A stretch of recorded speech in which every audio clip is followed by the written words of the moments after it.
Qizg'onchalarim, hammangizga assalomu alaykum. Bugungi kunni yaxshi kayfiyat bilan boshlaymiz deb boshlamoqchi edim, lekin bir necha kundan beri shu binom konsertda qaysidir bola qizga gul bergan ekan, qiz yo'q debdi hammani oldida.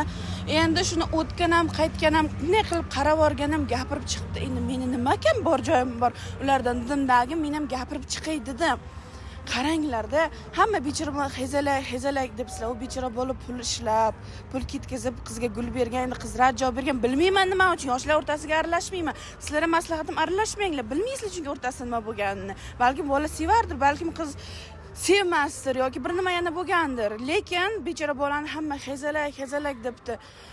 U debdi, bu debdi, boshqa debdi. Bechora bolaga meni achinib ketdim. Endi meni bitta gapim, hezalak deysizlar, nima uchun shu xotini uradigan, zo'ravonlik qiladigan pedofil odamlarni hezalak demaysizlar? Savolda. Butun bir moshenniklar ko'paygan zamonda, odamlarga zo'ravonlik qiladigan zamonda, ya'ni ko'p erkaklar xotinni uradi, bolalarni uradi, ko'p bolalarni zo'rlaydi. Ana shunaqa zamonda biz kep konsertda bitta bola qizga gul berganini afsus qilyapmiz.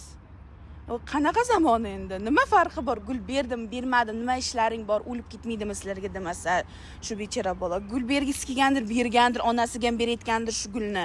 Hatto shu bir yaxshi ko'rardir shu qizni yoki xiyonat qilib qo'ygan yoki bir aybi bordir. Qayerdan bilasiz, o'lib ketmaydimi?